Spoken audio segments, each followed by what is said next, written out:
country. Now, that provision is meant to ensure that elections are credible, that voting must take place simultaneously in all the places, so that the results in a particular place will not guide the outcome of voting or the pattern of voting in another place. But now, in actuality, what we see is that voting may not start. Indeed, it's not going to start at the same time and end at the same time. Be that as it may, once at the end of this exercise, all those who have queued up to vote are allowed to vote to exercise the franchise, and nobody is disenfranchised. We can then deal with the issue of logistics and, you know, how post-mortem we can do a review to learn some lessons. Let me put you on hold for a second. My apologies. Let me just put you on hold for a second. Let's now go to Edo State, where Peter is standing by, a correspondent there, to speak to us live. Peter, what do you have coming out from that region? I think we lost the call. Specifically, I understand he's in Edo North, and I'm sure that's where the governor will be voting from. That explains why he's right there. As soon as we get him back, I'm sure we'll have it. Yes, and more important, we just have to maximize the use of this platform, this opportunity to continue to appeal to voters to exercise patience.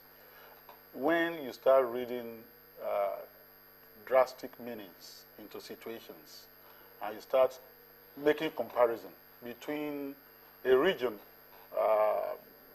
undergoing emergency until lately, where voting has started, where everything ought not to work so smoothly, and where things ought to work more smoothly because there is no war and so on and so forth, and that things appear not to be working smoothly, and then you start reaching conclusions on that basis, you're not getting the point. All we can say is that just as we also have the situation in Lagos, the places that, you know, just started off without any glitch. But there are places that we also have this glitch, even within the same state. And so we need to continue to enlighten people just to be patient. And to say, be patient. Okay, let me just again interject there. Peter, we're getting signals that Peter is back. He's in Edo North. Tell us, I believe that, as Sulai said, that is where we're expecting that the governor himself, Adams Oshomole, is expected to go through the process as well. Peter, what do you have? Is that Governor Adams Oshomole came to the polling unit to take part in the accreditation process, but at the first instance, it was not possible. On the line, after waiting for some hours, they were able to rectify it, and they finally got accredited using the card reader. But out of the two polling units in the center, only one has a good card reader. The other card reader is false, and they are waiting for the card reader to be returned, where they are trying to fix it so that the other people can start the accreditation process. So we have people sitting down under the sun, waiting for the card reader to be returned. According to you, the governor addressed the press before he even got accredited, saying that the people should not be frustrated by the process and that he's calm. Hello? Yes, I'm with you, Peter. Please go on. I'm listening to your analogy. All right. He's appealing to the people to be calm, as these are just initial defeats, and that he believes that INEC has a sensible, that's the word he used, a sensible alternative towards ensuring that the process will be done properly.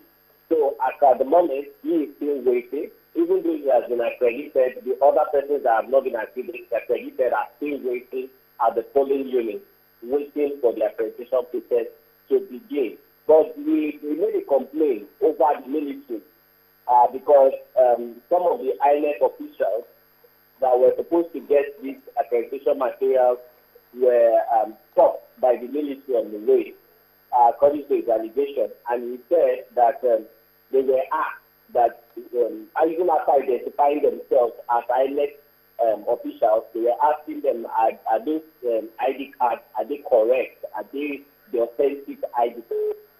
Detained for some time. So that's the reason why, according to them now, they are unable to get the card reader back to the polling unit for the process to continue. Peter, I believe this is just one of an isolated case that we're looking at there. What more can you tell us? Have you been able to move around, which I believe that you have? What can you tell us about other voting units? Oh, this morning, before 8 o'clock, we were at Owan West local government, Sabongida Ora to be precise, and then from there to Ora, then of Afuze in Owan East local government area. And what we noticed was the card readers were working perfectly. Apart from and Okeora, where we noticed that the people were not placing their thumbprint properly on the card reader. And so once that was, the process started without issues. And so the same thing happened across, switching down from Owan West to Owan East. So when we got to Afuze, polling unit, I think polling unit 1 in Afuze, we noticed that the people queued up to vote as usual, but the same issue of dates not validated came up, and they had to take the card reader down to the center where it was corrected and brought back, and they started accreditation. As we were leaving there, when we came back about 2 hours later, the whole process was going normally. The same thing also happened at the INEC. They, in their own case, the place was too far from Afuze, where they were supposed to go to get the card reader sorted out. So because of that, they were, at the moment, once we passed there, that was about 11. After 11, they were still trying to get a vehicle to transport themselves to Afuze to get the card reader sorted.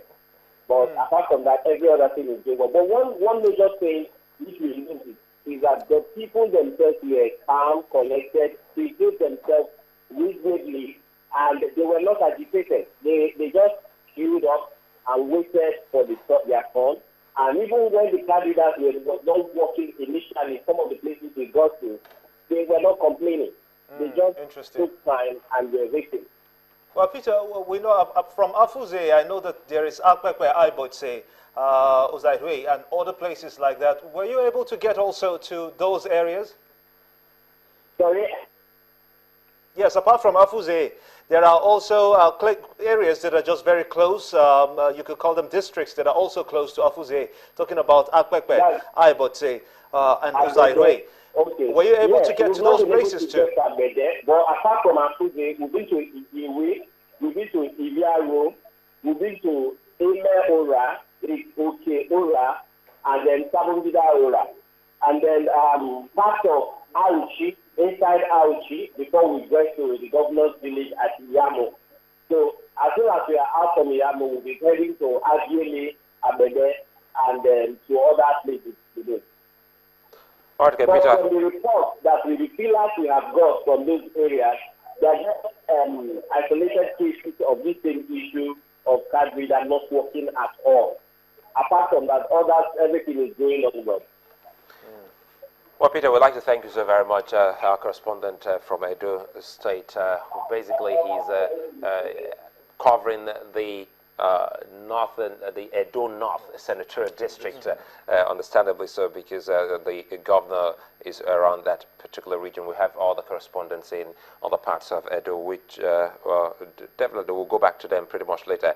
We're getting this information just coming in from Lucky, who is in Katsina, saying accreditation is still ongoing in Kofarbaru in polling unit 003 in Daura, as the INEC officials just stopped people from joining the long queue of people waiting to be accredited. So in that particular area, since they know they have taken all the time there, they have stopped accreditation, waiting for the voting to commence in this particular polling unit. That's exactly the point I'm making.